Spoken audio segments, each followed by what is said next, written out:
album. No, no, I know. I consider that too, but it's just weird. Too many. I don't know what the word is. I don't know. Doesn't matter. Variables, I suppose. That's the word I was looking for.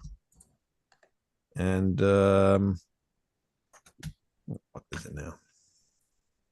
People coming in and out of the door. It's freezing cold here.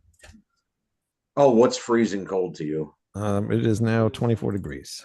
It was 18 degrees this morning. It's negative 24 here. Wow. Oh, dear God. That's not cold enough. We'll be right back. Granted, that's with a wind chill, but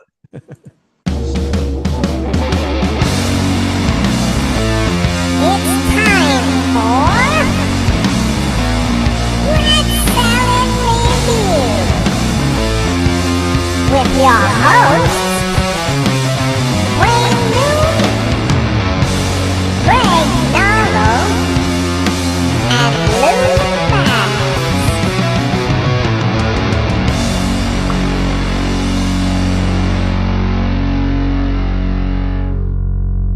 All right, welcome to Red Cell Review. Hello, everybody.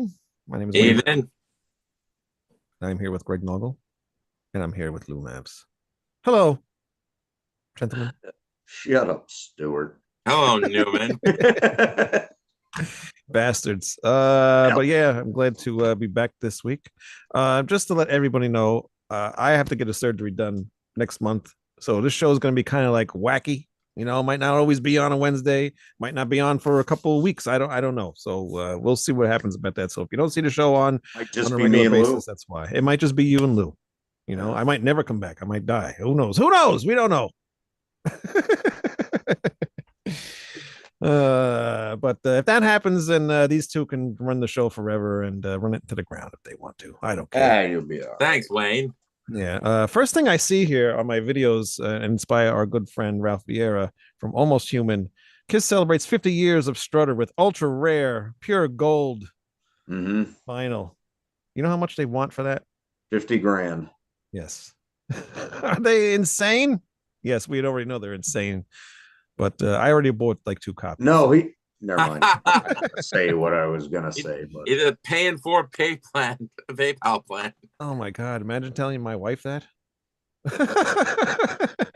Oh, she imagine bro. telling that. Oh my imagine God. that telling that to anyone that isn't just the worst Kiss nerd ever. I mean, There's got to be somebody who's bought that already. I don't know. Why would you? I don't know. But well, look, Yeah. Ralph bought a copy of the Gene Simmons Vaults. he did, but that was only like $1,000. Was it 1,000 or 2,500?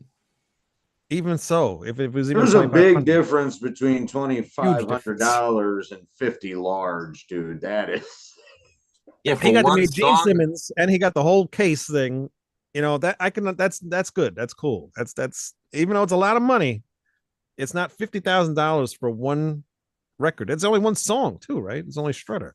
Yeah, I believe it is just Strutter. Yeah. So stupid. Well, hey, if they can afford it, good for them.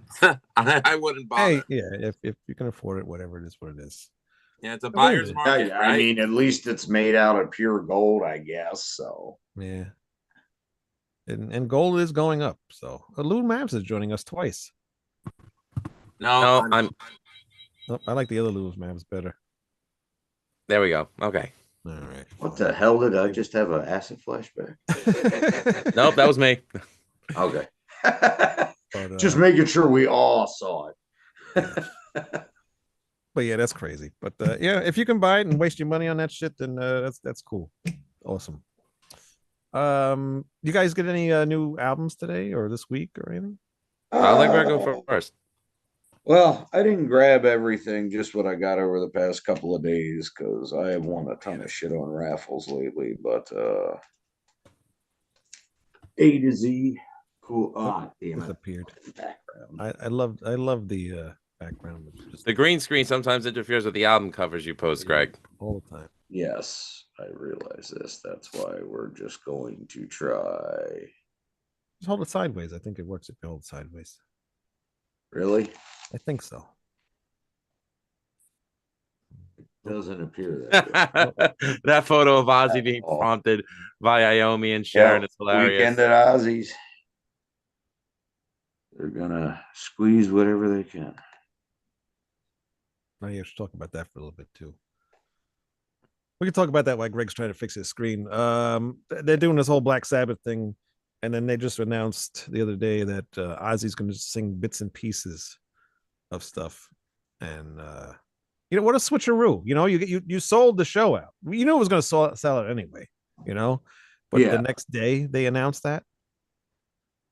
I know. Well, they make it sound like a big Sabbath thing, and then once again screwing Ward over. But let's see, does this work better? Yeah, you got to take the blur off. Such bullshit. Fucking technology. But anyway, all right, there we go. But yeah, no, I find it to be ridiculous. It really is. I mean, I think they would have sold out no matter what, but they should have been upfront about that to begin with. Because this Black Sabbath's still going to be there, and Ozzy's still going to be there too. He's just not going to sing a lot, or probably not at all. Well, at least with Sabbath, but Right. I'll bet you she fucking puts him out there like the clown puppet he is and makes him do an Ozzy song or two. Yeah, but I don't know. It's just stupid. I'm not going. No, yeah, no shit. Neither am I. I'm staying away from that show. Hello, Catman. I wanted to be for the show, because apparently I heard that it was in support of children's charity. I was really excited by the list of names that were going to be on the show, with the exception of one Sammy Horatio Belcher, who has no business being anything Black Sabbath related. I'm sorry, you just don't. Well, he was the original Black Neither Sabbath does singer. Scab Terra, for that matter. Yeah, finish with my mac and cheese because it could never satisfy. Anyway, fuck you, Sammy Hagar. Anyways, but I was really happy to see that apparently Rudy Sarzo and, of all names, Jakey Lee were going to be at the show. Now, I was like, I had to do a triple take when I read that. I know Rudy's in the good graces of the Osbournes right now, but we're talking about Jakey Lee. We're talking about the guy who signed his rights away for the entirety of the Bark at the Moon record, and who pretty much held up the Ultimate Sin hostage until he got his royalties, which is why they rarely ever play songs off that album whenever Ozzy went out and did a solo tour post Ultimate Sin tour. Mm-hmm. But I was happy for Jake. Maybe there was some vindication in there for him. And, I was extremely excited when I heard that Bill Ward was going to partake in this, because as far as I'm concerned, 13 is not a Black Sabbath record. And as far as I'm concerned, I did see the true Sabbath farewell tour, and that was Ozfest 2005. Yep. When I heard that they were going to do bits and pieces, Sharon Osbourne never had credibility to begin with. Okay, let's just get this straight off the ground. And if people want to say, oh, lose a misogynist or whatever, or or I hate it. No, you listen. Sharon Osbourne is a walking cancer in the music industry. Everyone that's ever done business with Ozzy, she has screwed over royally, from his own bandmates to his ex-wife. When I was a kid, I dreamed of being Ozzy's guitar player. Thank God I never was. Because if I had to put up with that pig, I'd have freaking committed a Michael Hutchence. Okay. Oh, I'm sorry. Too soon. So, just Sharon, don't fuck the fans over. Okay. Put that shit to rest. Get that hair out of your ass and do the right thing. Yeah, that'll happen. Good luck.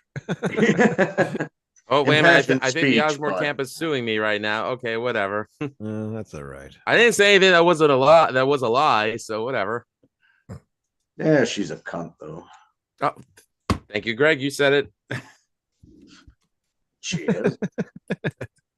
But yeah, I can't wait to see what happens with that. All right, Greg, what do you got? Oh, another thing I saw, which what'd you is say? probably the worst idea in the history of bad ideas, was I saw someone in an article was talking about perhaps Axl Rose might be subbing for Oh, yeah, him, you which told me about that. absolutely not.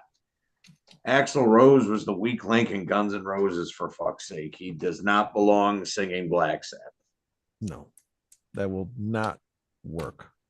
No. It worked for ACDC. I will say. No, it did not. It did. Blasphemy. I like some of the stuff that he did, but not Black Sabbath. No way. He does not have that voice. Hey, to Axel's credit, though, he did pull out deep cuts during that tour he did with them.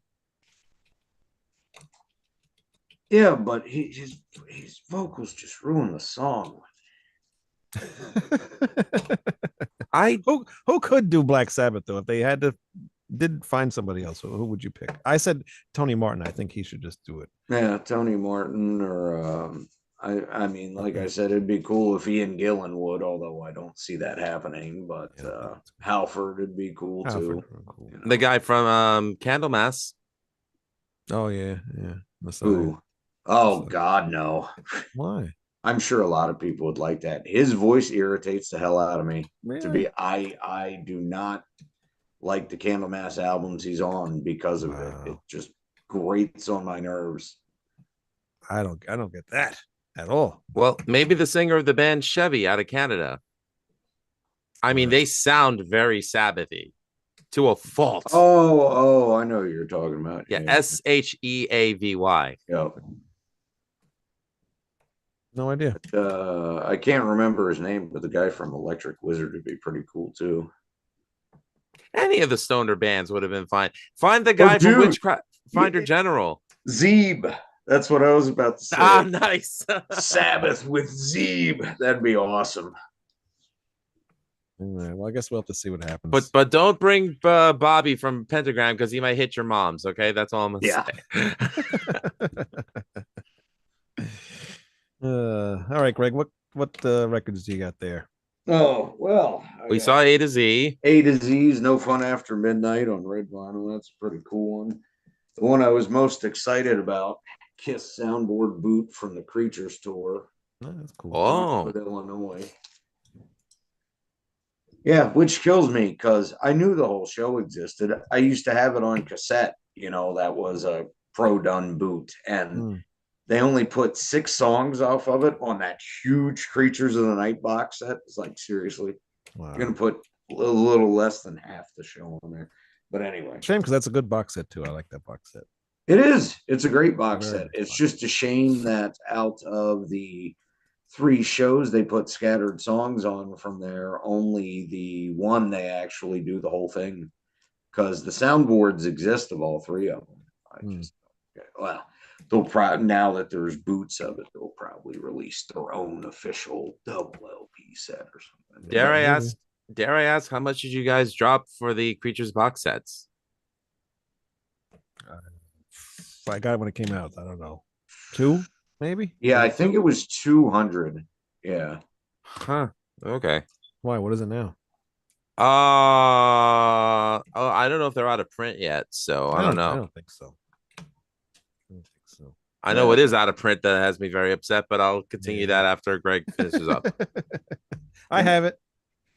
I've had these on CDs for forever, but it's nice to get Tyson Dog's second album, Crimes of Insanity, and their first one, Beware the Dog Again.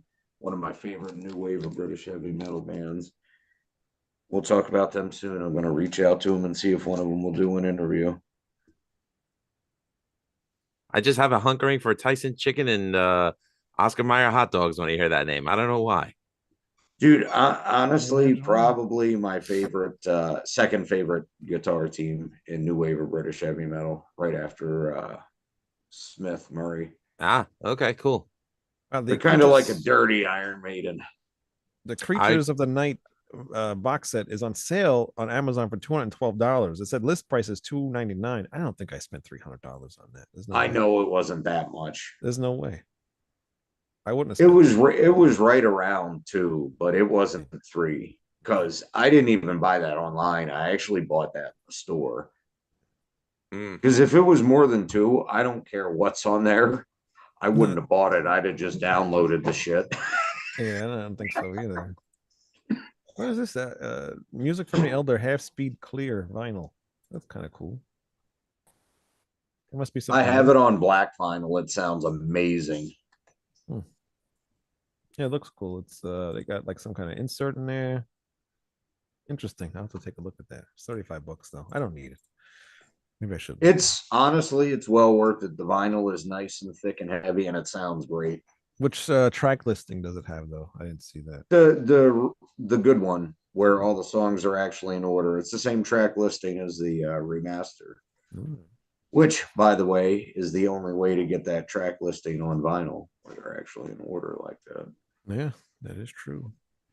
Which, by the way, I'm sure you guys have heard, but apparently there is somebody actually released on YouTube the Frankenstein version of the Music from the Elder dual CD concept album, where I don't know. Yeah. And I got to admit, I heard bits and pieces of it, and I was really impressed. You know, it's really well done. I didn't get to sit and listen to the whole thing yet, but yeah, I was quite impressed too. It's an interesting feat.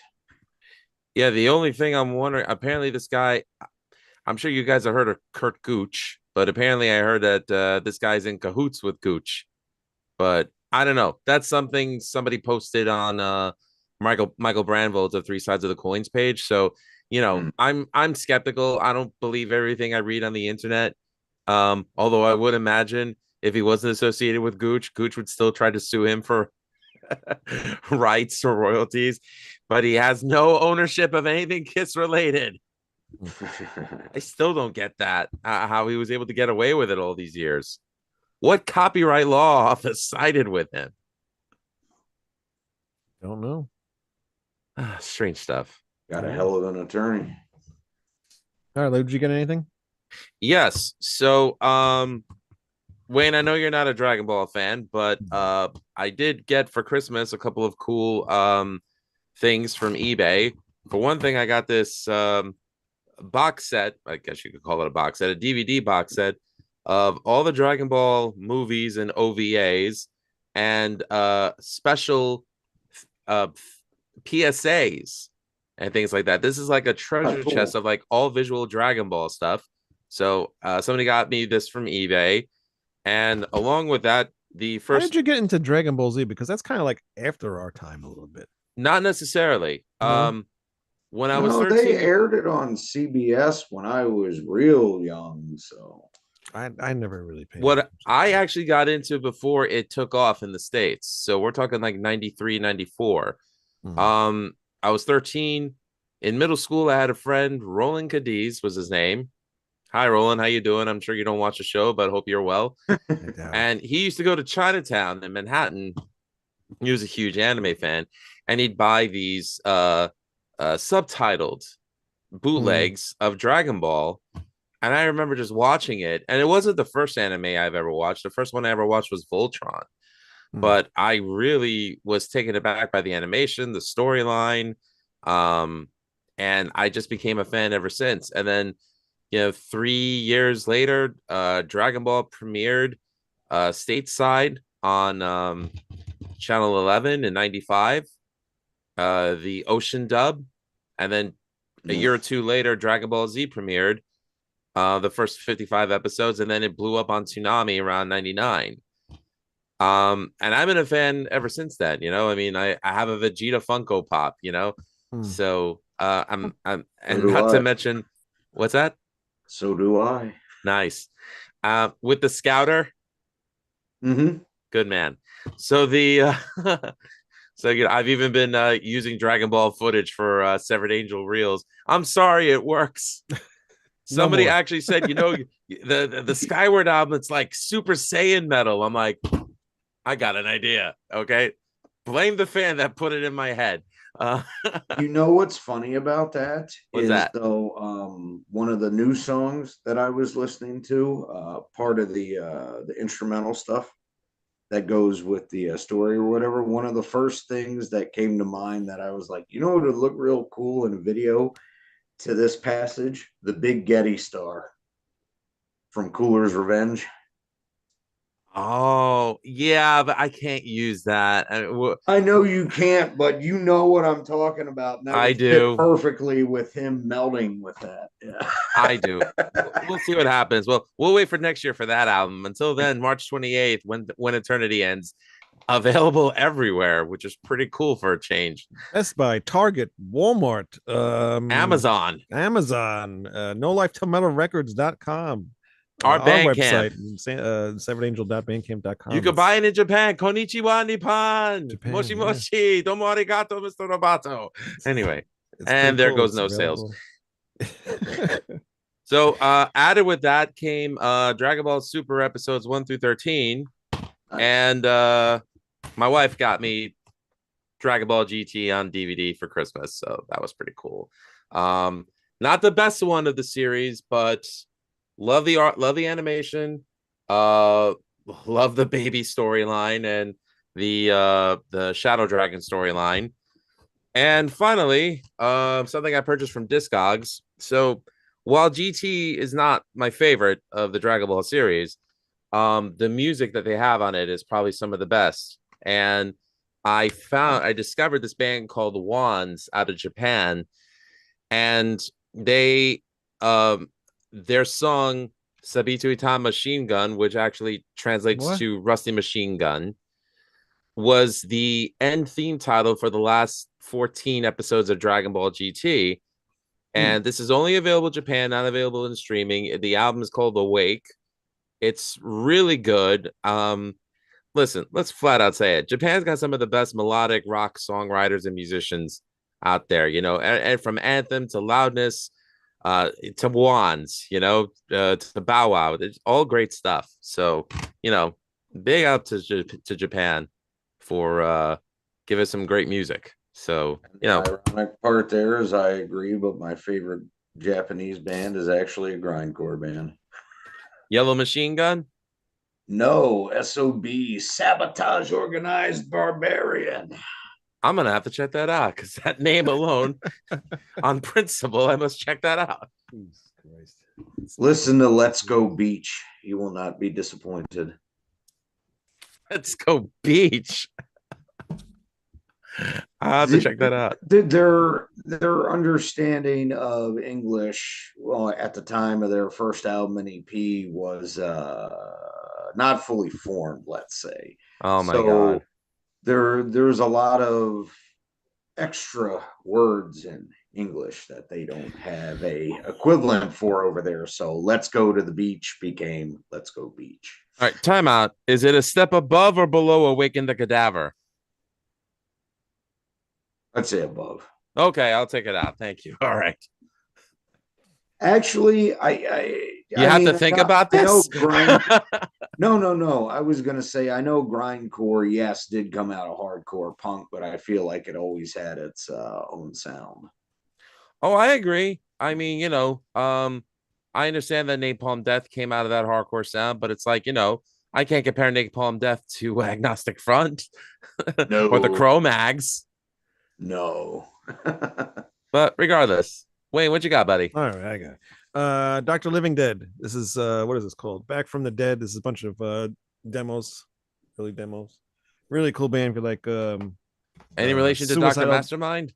No. If you like suicidal tendencies, you'll like that band. Gravedigger, the Forgotten, what the fuck? The Forgotten Years. I got these all from Heavy Metal Museum, by the way. He was liquidating all his vinyl, so these were all $20. I recognize Okay. Raven. Okay. Yep, wiped out. The Raven best wiped one. out. Really cool. This is a reissue, but it's like everything is like from the original vinyl, but there's a colored vinyl in here, so really cool. I got the 2 LP version that has the EP tracks on it, but it Mhm. sounds really good. Oh, Blitzkrieg. Blitzkrieg. What the hell is this one called? Theater of the Damned. Mhm. Grab that. Ooh, Plasmatics, Valia Plasmatics. 84. Nice. Yeah. Great Yeah. album.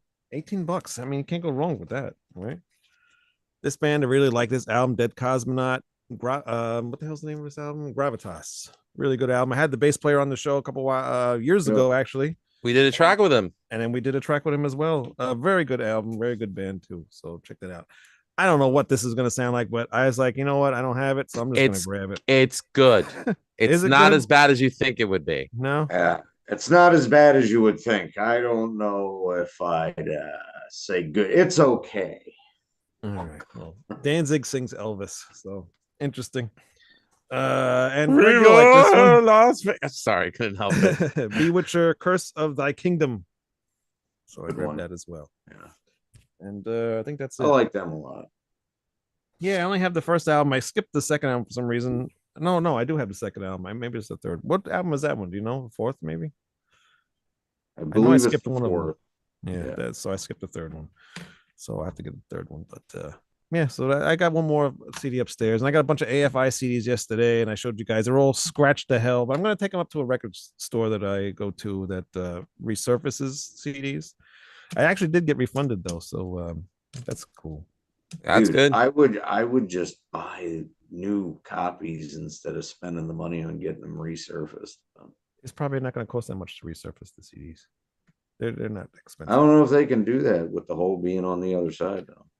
I'll find out. I'm going to try to listen to it, see what it sounds like, but I'm going to look at It's them going to later. skip on that spot. It 'cause probably there's will. nothing to reflect the laser back. It That's what probably I'm will. thinking. It might even get stuck. I've dealt with this before. Yeah. Yeah, I had a CD that was like completely full of holes. That sucked. Catman, I have an Ozzy Funko Pop that's apparently worth a few bucks. Which one is it? I have an I'll Ozzy. bet you one it's the right next to diary it, one. Maybe. I forget which one I have. I have I have the one. Most of mine are actually Dragon Oh. Ball related. I got a bunch of Funko Pops. But anyway, all right, let's do the show. Let's do what we're supposed to be doing. And that is our favorite solo albums. Who wants to go first? Me. Okay, good. Yngwie Malmsteen trilogy. I mean, I can pick a lot of the first few Yngwie albums, but this one I like a lot because You Don't Remember, I'll Never Forget, Liar, Queen in Love, Crying Fury, Magic Mirror, Dark Ages, even the trilogy suite at the end of the album. I mean, this album is like really, really good. Odyssey is really, really good as well. Yngwie, you can't really go wrong with those first few years of Yngwie. He's got a lot of really good stuff. The newer stuff, kind of. You're entitled to your opinion. Okay. What? I don't believe Greg is an Yngwie fan. It's all right. You don't need anything past Marching Out. That's That's it. not true. Not true. Actually, funny you Yeah. mentioned that. Marching Out is my favorite Yngwie album. The only one with any real emotion. I am sorry. He just pisses notes and he's not that interesting of a guitar player. Well, I can understand you not liking Joe Lynn Turner's theatrics on Odyssey. I can get that. But I have to give credit to Mark Bowles as a vocalist. I think what he did on Trilogy was pretty damn phenomenal. I thought it made the songs work. Oh yeah, definitely. Oh, I don't have a problem with him at all. There's good elements. He just to it, don't like but, the Yngwie the guitar style. playing ruins it for me. Honestly, Even the dog don't like it. damn right. He knows what's going on. But, Shut I'm a- up. No. Does that dog like donuts?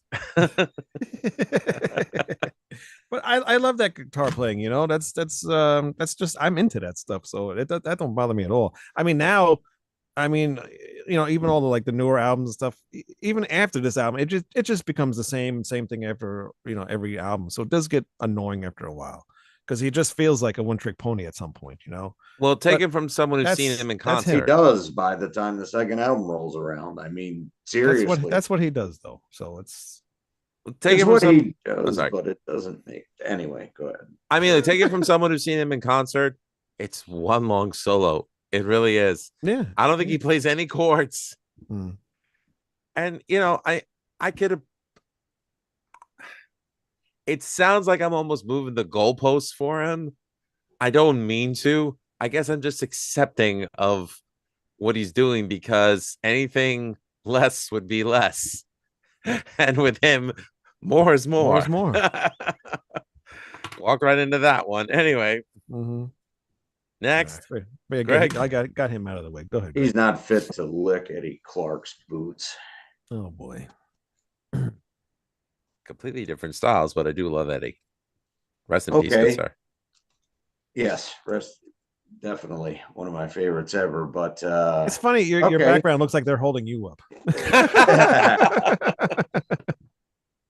fair enough. But fuck, I've got to turn it off so I can hold this up. God damn it, fucking That's fine. Zoom. But what Always slowing the show down. No, but yeah, well, whoops. But Yngwie isn't even as good as Vinnie Vincent. There's a guy that can rip off a shredding solo and still have it mean something. But All right, first we're not pick, going there. Ah, Buck Dharma okay. solo album, Flat Out, which I love the Oldsmobile with the 4 flat tires. I don't know if that's technically a pun, but it's always struck me as hilarious. I have to get that. I don't have that album. What album was that? It's Buck Dharma's first solo album. Flat Out. Oh, okay. Yeah, from '82. Actually features Neil Smith and Dennis Dunaway. I'll throw out an Alice Cooper thing since Manny isn't here. So Alice. Well, BOC and Alice actually used to tour a lot together during their first years, during the early '70s, and they all got to be good friends, which also leads up to Blue Coupe later on. But so yeah, they both play on Born to Rock on this, which Neil also wrote with Buck. But the interesting thing here is a lot of these songs were actually originally rejected to be on BOC albums, but he really believed in them, and that's why they ended up doing this. Except for Born Again, which Martin Birch insisted they put on Fire of Unknown Origin, and he was right. There is one song though on there, or two songs that are on the Simple Remains album, right? Or is it just on one which song? Flat Out? On that album that you just showed, yeah. I believe it's just one. Which is one, yeah. Which one is it? I don't remember. I'd have to pull it out. I don't Yeah. remember off the top of my head. But my favorite song on this one is That Summer Night. Awesome guitar. I really need to check that out. I have to find that album. I don't see it anywhere. It's not an easy one to find.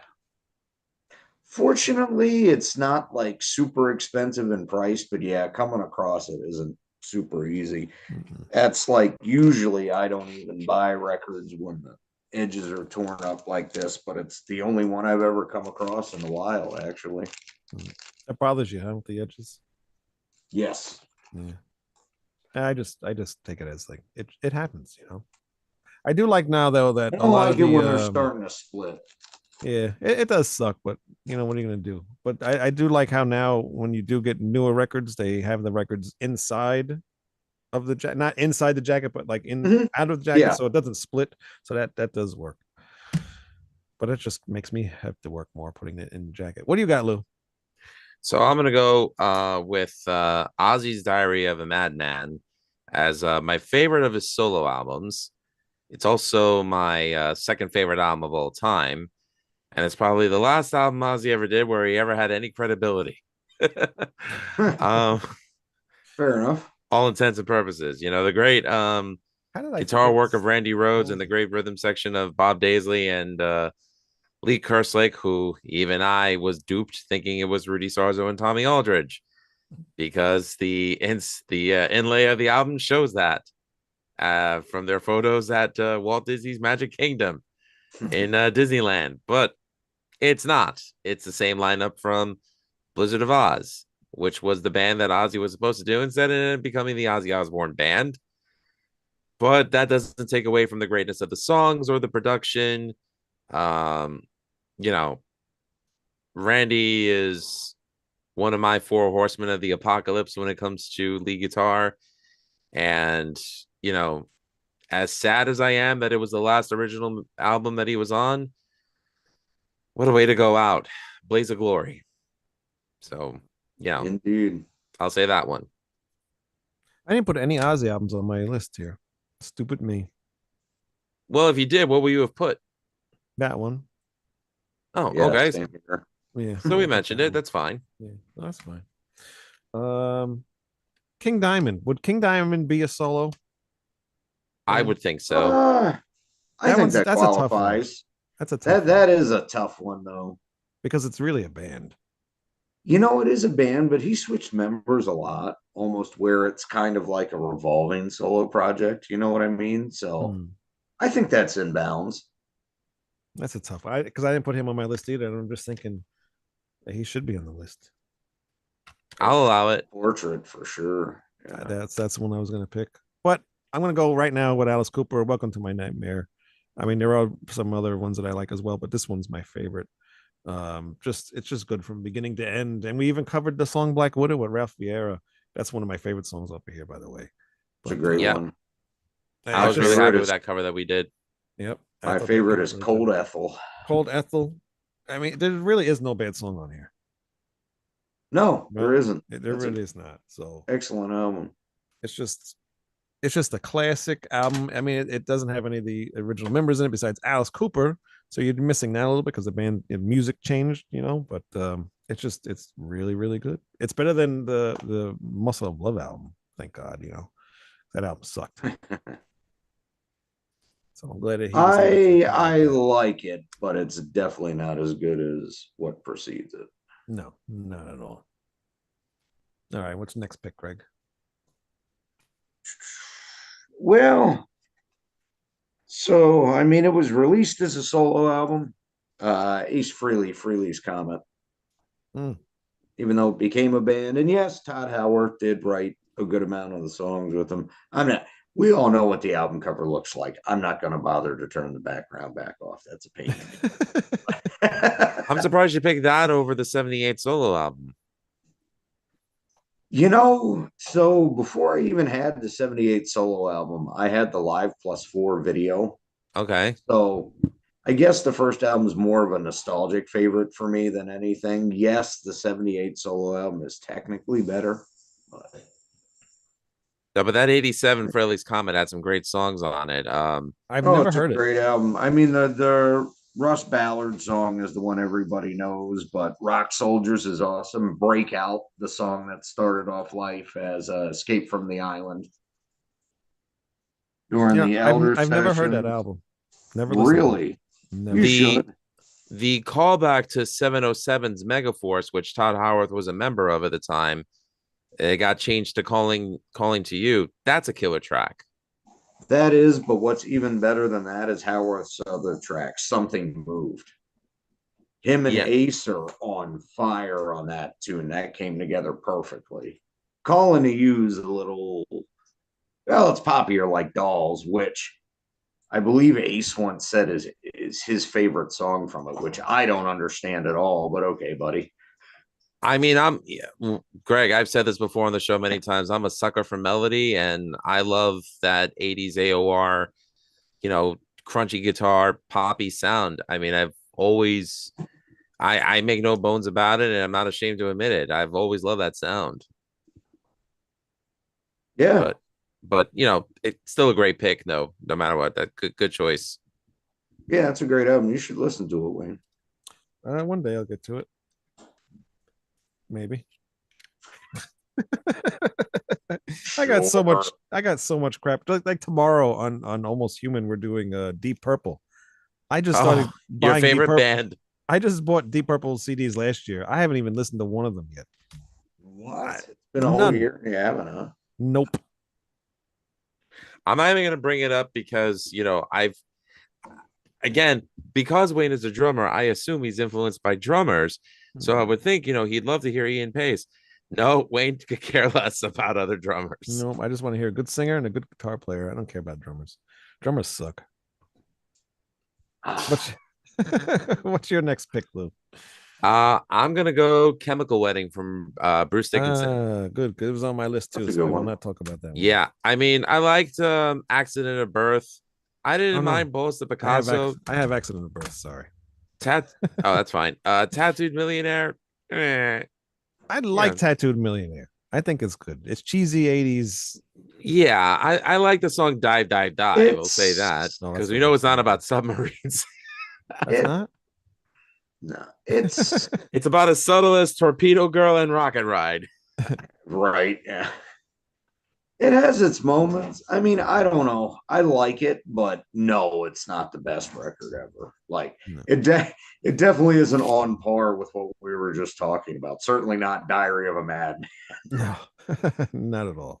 But Chemical Wedding is a very good album. I don't Mhm. know. I think I like Accident Birth though a little bit more.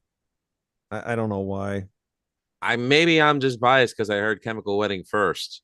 Maybe. I heard King and Crimson, I heard the title track, The Tower, and Killing all good. Floor, They're all and that just good. floored me. Yeah. I was like, and again, I like the Maiden albums with Blaze, Mm. but to me, and I mentioned that, of their 90s material, I did say No Prayer was my favorite, and I still stand by that statement. That being said, what, Greg? I said hi ass. Whatever. That being said, Chemical Wedding blows all the Maiden 90s material out of the water. Wow. And that's a statement that's a hill I'll die on. Mm. No, just kidding. Well, it's definitely better than Virtual 11 and No Prayer. I'll give you that. Yeah, some good stuff on that. Okay, we see. I like But, bring it all together. Yeah. Andy Dearest, Coming from the Rain. This is the vocalist from Halloween Wow. and the old vocalist from Pink Cream 69. Really, really good solo album. He's got such a really cool voice. But I was really excited when this thing came out. And this is a Japanese release too. It's not, you can't get it anywhere else. Was that between Pink Cream and Halloween, or No, this was let's see, what year was this? 97. So after right before Better Than Raw, after Master of the Rings. Yeah, way after Master of the Rings. not after? Master of the If Rings it was 97, then it was 97. it was before Better Than Raw, and after Time of the Oath. Time of That's the what I'm Oath, thinking. yeah. Yes. So Okay, that's the one I would. Yeah. God, I even drew a blank, but really, really good songs. Think Higher, the opening track is just, it's really, really cool. Great choruses. Coming from the Rain, 1,000 Years Away, which is a really sad song if you read the lyrics, but I guess it's about a kid who committed suicide. Very sad. Goodbye Jenny. A lot of sad stuff on this. I don't know, I never really read into like the lyrics on this, but there's a lot of really like deep, like, I don't know, just I don't know if these like real stories or just things he just thought of writing, but a lot of really deep stuff on this album. Not things that you would really hear with Halloween. I mean, there's like one song that's kind of like Halloween, King of Seven Eyes, that could have been a Halloween song, but it wasn't on the album. But it's just all. If you haven't heard this, just go check it out. It's really, really good. It's good stuff. Not acoustic stuff. There's a lot of heavy metal and rock stuff on here, so it's really, really good album. I very much suggest you listen to that. cool. Greg. Well, one of my favorites ever, Frank Zappa's Hot Rats, his second solo record. Technically, Lumpy Gravy would have been the first, but Heard it. best jazz fusion guitar you will ever hear. I'll take your word for it. And well, him and Ian Underwood play the majority of the instruments on the record. It's actually pretty insane how talented multi-instrumentalists they were. And well, you really don't like jazz, Wayne, but I'm sure you could find something on there you would enjoy as a musician. I would think. I highly doubt it. Very For cool. fuck's sake, you were just saying how much you like Malmsteen, and there's no substance to it. Yes. Well, I don't like substance. I just like plug in your guitar and just make some noise. That's all I need. But actually, the first track. I'm a simple features man, a- Greg. I don't need much. Can you let him talk, Wayne? Go ahead, Oh, Greg. Go ahead, Greg. Well, the first track, Peaches and Regalia, has actually become a jazz standard over the years. One of the only songs from the 20th century to do so, but from the late 20th century. At least that's what I've heard. I'm not that into jazz. all music, the music store that I get my guitar set up at, and the place I get all my gear, if you call them, that is their hold song. That's awesome. Because Guy Brogna, hey Guy, I hope you're watching. I know you're not, but I love you anyway. Oh. Huge Zappa fanatic. So, Dude, the horn charts in that tune are amazing. Hmm. Take your word for it. Dude, that's a definite desert island album, though. I mean, everything is just spectacular about it. Even Captain Beefheart isn't irritating for once on Lily the Pimp. All right, Lou, what's your pick? Well, I'm glad that Greg picked one jazz fusion guitarist because I'm going to pick another. I'm going to go with Alan Holdsworth and his 92 release Wardenclyffe Tower. In case someone knows who Alan Holdsworth is, he was in the band's UK. He was a guitar player for the Tony Williams band at one point. He was a great jazz drummer from the 1970s. And also he was in Alan Holdsworth and IOU, which was his band at the time. But after he folded with Enigma and moved on to his own, he just became a solo artist. And, it's funny. Eddie Van Halen signed him to the deal with Warner in '83 to release his EP, which was produced by Ted Templeman. And apparently Warner Brothers didn't get it. I don't even think Ted Templeman got it. So it's very different from his other stuff. And, as he was developing his sound with Metal Fatigue and other material afterwards, I think by the time Wardenclyffe Tower came out, I think he perfected his art form. And I mean, for me, that is a perfect album to listen to when you want to just escape from the bullshit and noise of reality and just, go into this amazing trip. And, I even think it's a perfect Sunday drive album. So, yep, I'd have to go Wardenclyffe Tower from Alan Holdsworth. Very cool. I'm a huge Rhapsody fan, and when the guitarist Luca Turilli put out a solo album, this one right here. I mean, he put out this one too. I actually have them both on my list. Yeah, he has a couple, right? He has like 3 of them, but these 2 are the best ones.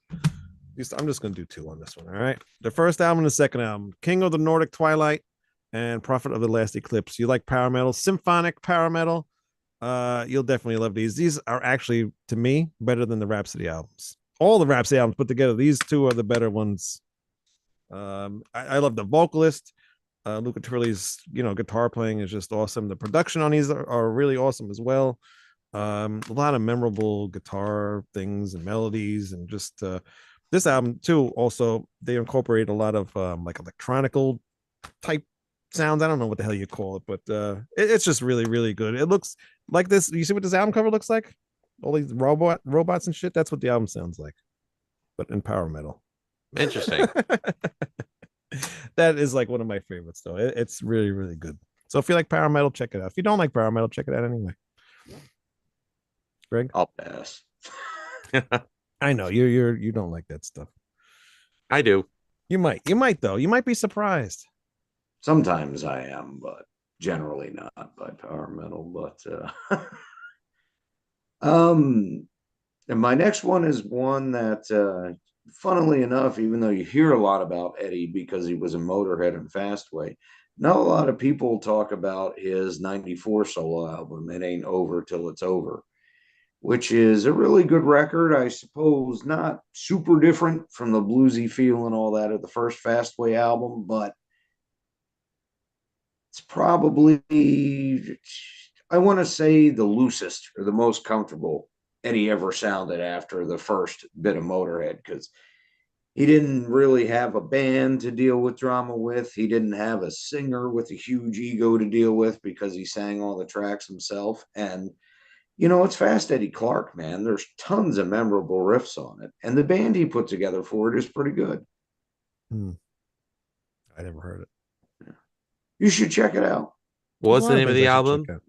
It Ain't Over Till It's Over. Okay, cool. Yeah, it's been reissued too. It used to be really rare, and you could only get it, I think, on Japan CD. But last thing I think I recall seeing Fast Eddie do before he passed away was a blues album, and it sounded really good, really soulful, and I'm not gonna lie, I love the video because it showed him with his dog on the beach, his beautiful, cute little. He loved Cookie. Yeah, and I was like, you know what? I loved Fast Eddie before, but I love him even more now because he's a guitar player with a soft spot for dogs. So glad Cookie's still with us. I made it. So am I. And Mariko, his wife. She's a great lady. But he also has one of my favorite quotes ever when they interviewed him back during, oh, was it the Bomber or the Ace of Spades days? But I forget, they were talking about like, what does your music mean and all that. And he's like, what do you mean? Get pissed, get stoned, fucking shit. That's it. But Doesn't it's have to funny. be complicated. It took him to make me realize, when you write something and you're so proud of it, how it means more to you than almost anything materialistic. Because he said it himself. He said, if I had £1 million in the bank, I would trade it for for the right to say that I wrote Ace of Spades. Yep. And I was like, you know what? I would too. I would totally too. So would I. Yeah, that's an excellent point. Lou, next one. I think what? Oh, that's right. You did look at the radio. Okay. All right. So I'm gonna pick another guitar player. Now this is gonna come as a shock because I never really talk about this guitar player because aside from a couple of other tracks that he's done, I'm really not a fan of his albums. But he released an album in 92 called The Extremist, which the only reason why I got into it was because I heard the song Summer Song on a Sony Walkman commercial. And when I discovered it was Joe Satriani, I went out and got the CD. And I'm not going to lie to you. I think it's Joe Satriani's best album. And it's one of the finer examples of melodic. He gets lumped in and called a shredder, but I don't know if he's actually a shredder. I mean, he's different. I mean, I wouldn't say so. the word shredding has lost so much context over the years. They called Dimebag a shredder, which I could see that. They call Yngwie a shredder, which I could see that. They call Paul Gilbert a shredder, which I could totally see that. And to me, that's the pinnacle of shredding. And if you ain't up to speed with Paul Gilbert, you ain't a shredder. But Joe Satriani and the Extremists had some of the finest guitar playing and songwriting within the context of the guitar as the lead instrument that I ever heard. So I got to give it up to him on that album. Another one I never listened to, but I have no interest. What have you listened to? Oh, Yeah. look at the Not much. Not much. Yeah, actually, I don't even listen to the things that I showed before. We talked about King Diamond, so I'm going to put him on there. Fatal Portrait. I mean, a huge follow up to oh my God, Don't Break the Oath. And the whole new band here, and actually, no, it's not. What am I talking about? You got Timmy Hansen and Michael Denner from Merciful Fate and King Diamond, but then you got Mickey D and Andy LaRock, and they just made such a great team together that I wish it was a new Merciful Fate album, but it's not. It's King Diamond, and if you haven't heard this one, you really need to. I love Abigail. I love almost every King Diamond album, but for some reason, this one, it's just a really great debut album. Is that Audrey Hepburn on the cover? I think so. I think it is. Yeah, it is actually. Greg, Talking out of your ass, anyways. I'm half awake.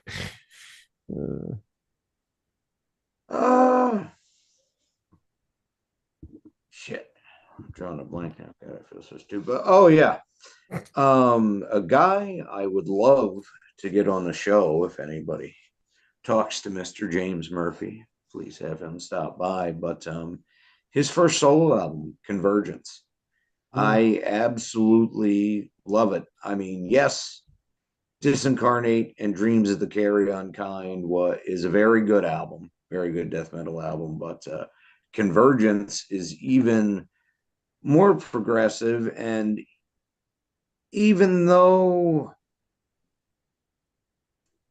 it's got more going on in technicality, I would say it's not like a show off type thing. It's very varied. It's full of energy. It's technical, but subtly done. The atmosphere to the album is great. And just some awesome guitar work. I mean, come on, it's James Murphy, man. He was Death, Cancer, Obituary. Guy is just an amazing guitarist. It's very busy. I've tried to get him on the show because somebody I used to talk to is like friends with him. So he tried to get him on the show with us, but he's just too busy. Maybe that's Yeah, changed. Maybe we could try again. it has been a couple of years. Mm. That would be awesome, though. But I love both his solo albums, Convergence and the follow up. Cool. He's a very interesting guitar player. Yeah. All right, me next. So I was thinking about Peter Gabriel and how much he was a huge part of my upbringing. Now I could say so, but I'm not gonna say so. I could, you know, I mean, and that's got some great tracks on that. Let's not deny it. Red Rain, That Voice Again. I mean, there's some great tracks on that. Even Up with a song like Digging in the Dirt. I mean, talk about a self-loathing song of self-reflection. I mean, that's a great one. However, I'm going to give it to his 1980 album, which is lovingly referred to as Melt. Because it's got some awesome tracks on it, like Intruder, which that's Phil Collins, his former bandmate of Genesis, doing the gated reverb drums on that. You got that track. You got Games Without Frontiers, which was the first time I've ever seen a Peter Gabriel music video on television, and one of my personal favorite songs of his, Biko. You know, it's just it's such a moody album, and it's creepy, and you know, as complex and minimalist as it is, it's just a great audio listening experience. I was never huge into Genesis. I mean, I am now. I'm not huge into them now, but I do like them now more than I did when I was younger. And then a friend of mine, he turned me on to Peter Gabriel, so I started listening to him too. And I have most of the, I think I have all of them. But it's been a while since I listened to him. But there are some really good songs that I really never thought to even listen to Peter Gabriel. You know, it was weird. Sorry, he was weird, that. but that's what good. I liked. Sorry, Yeah. Greg, what's up? Said sorry about that. That's a good album. Fucking Cat unplugged the my laptop cord, and I had to grab it real quick before it shut off. That's a good Understood. name. That's a good name for an album. Cat unplugged the laptop cord. Quick, get the jug band out. Let's do it now. Well, there ain't no hole in the washtub. Oh no. But, yeah, Peter Gabriel's cool. Yeah, I mean, he's an artist first before he's a pop star. You know, like, I mean, this is a guy that spent all of his money trying to do, you know, good things for the world, and ended up becoming broke. And how much was he loved by his original bandmates in Genesis? They backed him up at a one-time only concert where he was able to earn money back that he lost, and also pay back people that he owed money to. Like, I'm talking Mike Rutherford. Steve Hackett showed up for the last song because his flight was late. But him, Phil Collins, Tony Banks, and you know, they were all there for him. So that was pretty cool. And you know, there's bootlegs of that concert that are around. And for a guy that hadn't been in Genesis in almost 10 years at that point, it still sounded amazing. So, you know, I'm surprised they never got back together with him. You know how they did the last Genesis show? I'm surprised they never did like a one last final round with him. couldn't have happened. Why? Because Tony Banks is an asshole. That really is the matter. I mean, Tony Banks pretty much took ownership of Genesis and like the direction of it. And Peter Gabriel was just like, no, I'm not dealing with this. And, you know, it even got to a point where Steve Hackett, who's one of my favorite guitar players, his contributions were diminished by the time of Wind and Wuthering. And, you know, and then the next album was called And Then There Were Three. Yeah. And that was more keyboard laden than anything they've ever done. That's not to say that they didn't have some rockin' songs on albums like Duke and the self-titled and Abacab. Even The Invisible Touch had self-titled some is great. the Sorry. self-titled's my favorite Genesis album overall. I don't Mm, care what the prog nerds have to say. That's a great record. it is a great record. I mean, my favorite happens to be Trick of the Tail, which is the first album with Collins on vocals, but I don't diminish anything Genesis did after Trick of the Tail. I even like some of the stuff. Oh, Invisible Touch I could live without. Yeah, but I love Domino and I love the Brazilians. So those are both great. I mean, In Too Deep, eh. Or fucking Su Studio. Uh, damn it. I was going to say no jacket required later on, but never mind. All right, Wayne, your turn. Funny. Oh, we can't. But if he didn't leave Genesis, we wouldn't have Shock the Monkey. That's right. We wouldn't have. This is true. This is true. I didn't want to end the show without doing Holy Diver, one of the best solo albums ever. Good pick. Whether it's Dio or Dio Band or whatever this is, it's Dio, and it's a really great, awesome album from start to finish. I mean, the first two Dio albums are like one of the best heavy metal albums ever. So, if you haven't heard this, I don't know what you've been doing, your entire life, but you have to hear this album because it's just classic. It's funny. This is not the first time I'm hearing people only refer to the first two Dio albums as classic. After it just falls down, the quality of songwriting and the music, it's just downhill from there. There's good songs here and there on each album, but it's just not as good as those first two. Yeah, I will have to admit, I don't think I enjoyed a Dio album as much as Last in Line until, and you're gonna think I'm crazy for saying this, Strange Highways. I really like that album. Odd choice, but interesting. It was different than what was going on at the time, so I appreciated it for what it was worth. Yeah, I mean, it's good. Like I said, there's good songs on those albums, but just those first two are it's just perfect. They're perfect. Honestly, Yeah. Really? You don't think so, huh? I love Holy Diver. I think it's perfect, but I think there's a couple missteps on the Last in Line, even though I love the band and they were great. They were on fire. Vivian Campbell's awesome, but there's definite filler tracks on Last in Line, but there is, but Holy Diver. Holy Diver is the better one, obviously. I can't think of any filler tracks on Last in Line. What would you say? Egypt, the chains are on. Oh, get out of here. I like that one. I thought Doro did a great cover of that. She did. That cover made me really like that song. I mean, well, actually, I like Doro's cover better than the album, the Dio album version, but it's still that's your opinion, Greg, and I respect it. He just pissed me off. All right, Greg, hurry up. I'll stop it. I didn't say I hate it. It's just that less of a quality tune than I get it. All right, one more and that's it. We're done. Go ahead, Lou. It was supposed to be you, but go ahead. Yeah, it's your turn, Greg. Yeah, and I said, go ahead, Luke. Oh, you don't have one? Oh, he's figured it out. Okay, so I'm going to go Eat on Your a Heart limb. Out. That's the song I was thinking of. Okay, I could see that one. Yeah, I could see that one. Yeah. All right. One Night in the City would be another one. But I actually like One Night in the City, but that's fine. All right, I'm gonna pick an album that is unfortunately not available on any streaming site. But I was able to find a brand new copy of it for cheap on Amazon.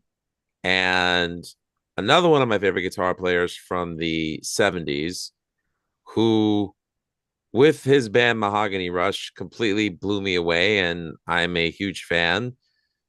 And as much as I love Mahogany Rush, I gotta say, to me, his Frank Marino's album Juggernauts, and I was so close to saying The Power of Rock and Roll, because that last track on that album, Ain't Dead Yet, blissful anarchy on 6 strings. But on Juggernaut, it was a combination of songwriting and skills and atmosphere.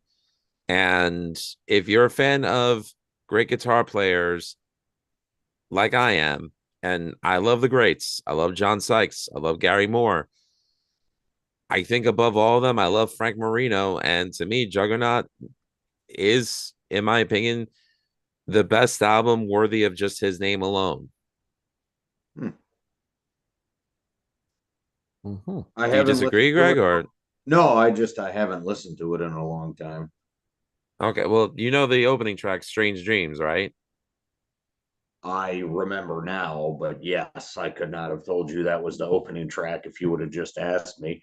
Okay. Much like I'm sorry, I was telling Wayne before we started. This is like my 12th work day in a row, and my shift keeps getting switched times. I am just beat. Like, I can't believe I was thinking of the end of side one of Last in Line instead of side two. I must have heard it a couple hundred times. But anyway, yes, that's Cool. All right, you got one more pick, Greg? well. I did. I had it written down, but I was just thinking about it. The reason I said let Lou go first is it's really more of a side project, but I love it and I love Primus, so I'm going to say it anyway. Oysterhead. Never Nice. heard of Les Claypool on bass and vocals, Stuart Copeland of the Police on drums, and Trey Trey from Anastasio, yeah. Fish, which is whatever. I hate Fish, but Well, I'm not a Fish fan either, but I can't deny he's a talented guitarist. no, he's very talented, and I mean he is just awesome on that Oysterhead album, and it's the only thing I can really think of to compare it to is Primus, honestly, and that's mostly because of Les's voice and his bass, but just such different rhythms on it and just great riffs. Everybody should check it out, especially if you like Primus. But that is an album where I will really say if you like drums and different drummers, Stuart Copeland, what he does on that record is absolutely amazing. I hate drummers. Oh, such a dick. My last pick, Jorn Landy. I think that's how you pronounce his last name. Out to Every Nation. Really awesome album. If you like Jorn, if you heard anything that Jorn has done, you'll like this album. It's very good. I like Arc 21. Well, I like that. I mean, Arc, the band Arc. Yeah. You're like, this is more like hard rock. This is more like Dio type stuff. But yeah, you'll like this too. His voice, if anything, he sings anything, you'll like it. Doesn't matter what the hell it sounds like. But really good stuff on here. Young Forever, Out to Every Nation, Living with Wolves. God. When Angels Wings were, well, I don't know. It doesn't matter. But there were a lot of really good songs, and I just dropped it. Just go buy that album. I'm very tired. Just go buy it. Wayne need a nap. I really Later, do. guys. Some of my other picks, Blaze Bailey, Silicon Messiah. I thought that was really good. Jarvis, the vocalist from the band Pulp. This is his first solo album. Really, really good. If you like Pulp, go check that out. And Rocky Erickson with this album. What the hell is this album even called? Is that the one with If You Have Ghosts? Yeah, this is it's called The Evil One. Really, really cool stuff. I mean, some of this shit that he wrote about is really far out there, but it's really good. I like it a lot. Psychedelic type things. It's cool though. Oh, and since we spent so much time talking about Shredders, another one of my favorites, even though, yes, technically a band, Vinnie Vincent Invasion, the first album. Now, there is balls to the wall over the top guitar, but with purpose. Okay. Great riffs. Craig, you and I are going to have to sit down and discuss this album one day on an episode of Screams from the Grave. Okay. Okay. We can call it the Twisted Special. Dude, the way that fucking riff starts, it sounds like someone beating a guitar string down with a fucking pipe wrench. It's just awesome. That's what somebody should do to his head. Anyway, let's come back next week and do a show.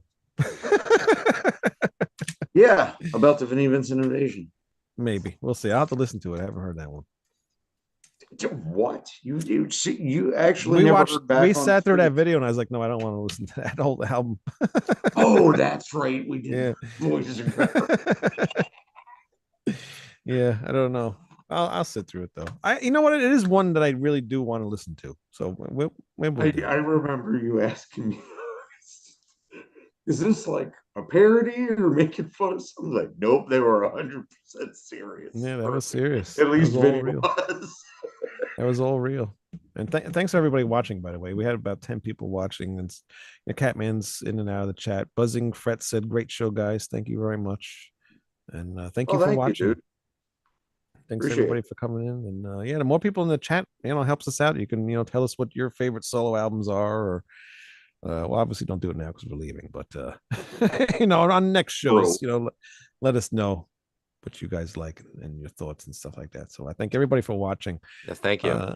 Yeah. Any other news? I mean, go to severedangel.com and go pre-order the new Severed Angel album. And that's all I can think of, really. Well, I'm updating the website as we speak. So until then, if you want to pre-order the album, go to severedangel.bandcamp.com.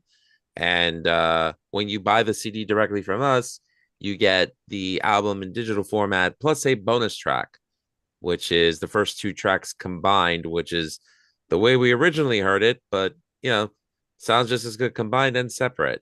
Now, mind you, there's only 30 physical copies that we're selling. So once these 30 copies are gone, you can only get it on Amazon or Target or anything else. But remember, when you buy it from us, you directly support us. So thank you. Yeah. And if we can sell a lot of them, we can get it pressed on vinyl. So that would be awesome. So help us get that done. Yes. That would be awesome. It would be my first record. All right. I guess that's it. We will see you guys next week. Until then, bye. Cheers.